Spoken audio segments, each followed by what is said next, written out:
part one of my pain. I was born into a Christian mother and Muslim father. My father and mother was never married. Once my mother got pregnant, my father left her. My mother decided to live life while she was 7 months pregnant with me. She met a man. This man decided to give me his last name. After only knowing my mother for 3 months, he also married her. After my mother had me, she got pregnant right away. Had my little brother, which we are a year apart. My mother had found a job at a supermarket, and my stepfather also have found a job working on cars. All seemed well, they got a house, a car, seemed the perfect life, perfect family.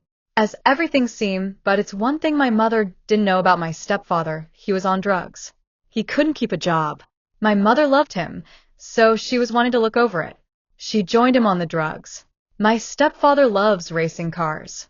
Stepfather was so high while we was in the highway.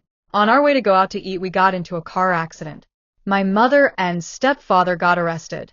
I was 3, and my little brother was 2 years old. We had to go live with our aunt. My mother got 6 months of probation, and my stepfather got 90 days in prison and drugs and rehab, a program they needed to complete order for me and my brother to return back living with our parents. My mother and stepfather completed the program. They was still on drugs. My mother seemed like she hated me. All the love and attention went to my brother, my stepfather, as well. My stepfather will go out, bring toys for my little brother and candies, whatever my little brother wanted, he got it. Meanwhile, I wasn't allowed to eat or play with anything. I was starved to death. At the age of 4, I knew how to microwave food and feed my little brother and clean the house. I was their maid. I also got beaten by my mother and stepfather day and night. I will get waking up out of my sleep getting beaten if it was the dishes in the sink, or I forgot to pick up or clean the bathroom. As time went on, at the age of 7, my stepfather passed away of an overdose. My mother continued on drugs. She lost custody of me and my little brother. While we was in foster care, they contacted my aunt. My aunt took me and my little brother. But my aunt couldn't keep us long. We ended up back with my mother. My mother found my father. She asked my father to take me to live with him, but my father really didn't want me to go live with him. She took him to court and gave him custody of me. She kept my little brother with her, as that was her favorite child, as she repeated to me multiple times. My father took me out of United States to go live with him. He was married, had several kids. He introduced me to his family. His family didn't seem too happy to see me.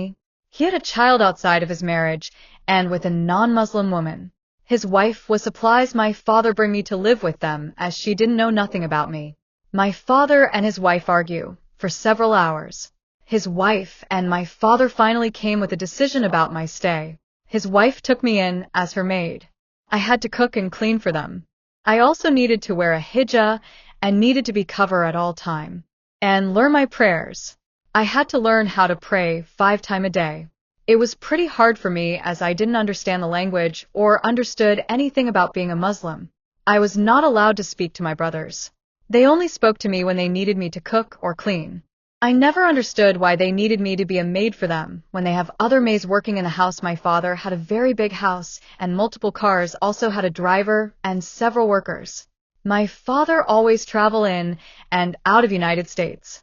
I always begged him to take me back to United States because I miss it so much and I hate my stepmother.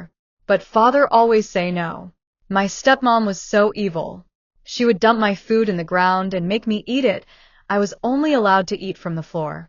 But at least I was able to eat and not starve to death like I was at my mother's house. I also hated how she made me scrub her feet. I was kicked in my face several times if I didn't do a good job with her feet. One of the time, she kicked me so hard that I gotten blood all over her feet. She was so angry with me, I was kicked several times. I wasn't allowed to play or had a kid life. When we get visitors, I was not allowed out of the kitchen or my bedroom. I share my room with one of the maid. The maid was also mean to me, especially my roommate. The maid that I shared the room with wouldn't allow me to sleep on the bed, only on the floor. I wasn't allowed to go to school. I wanted to go to school. I was looking for every excuse that I could find not to be in the household all day long. My stepmom told me I couldn't go to school, and only because I needed to complete housework and learn how to become a wife. They will tell me the only way I could leave the house was married. I just want to go back to United States. My father would tell me that I needed to learn how to become a woman, and I needed to learn how to cater to my husband because he was planning to get me married with one of his friend's son pretty soon.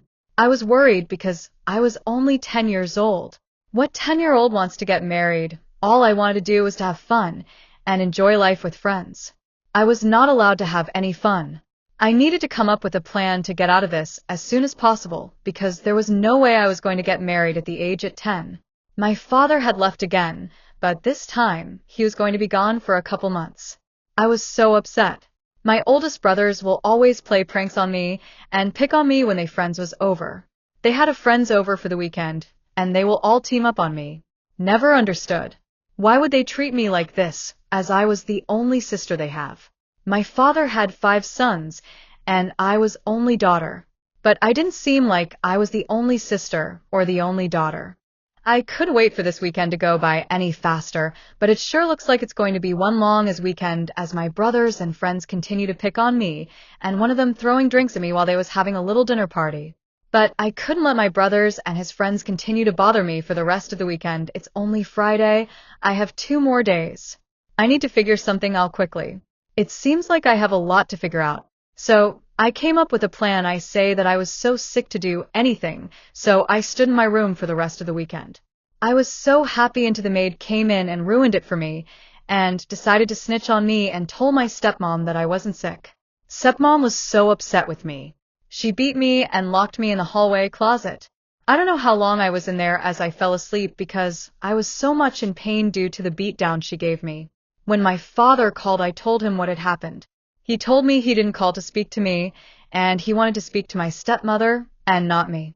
I ran to the back of the house, sat on the rock crying. This guy walked up to me and asked me was I okay? I said no, I just want to go back home. I don't want to be here. I miss my aunt and my family, Ethan, my drug addict mother. I felt so comfortable talking to him. I feel like I have made a friends with the driver's son. Driver's son was 10 years older than me, but I didn't care about that. I just needed a friend, someone to talk to. As I returned back to the house, I noticed that stepmother looking for me. She asked where have I been. As she's questioning me, I started to tear up. Tears running down my face, as I was afraid to tell her that I was hiding from everyone. But I told her I was in the bathroom getting myself together. Stepmother said it looked like you wasn't doing a good job getting yourself together. Go back in there, clean your face up, and come to my room so you can massage my feet. So I went to the bathroom and decided to take my time and to take as long as possible because I really didn't want to massage her feet. I finally decided to go in her room.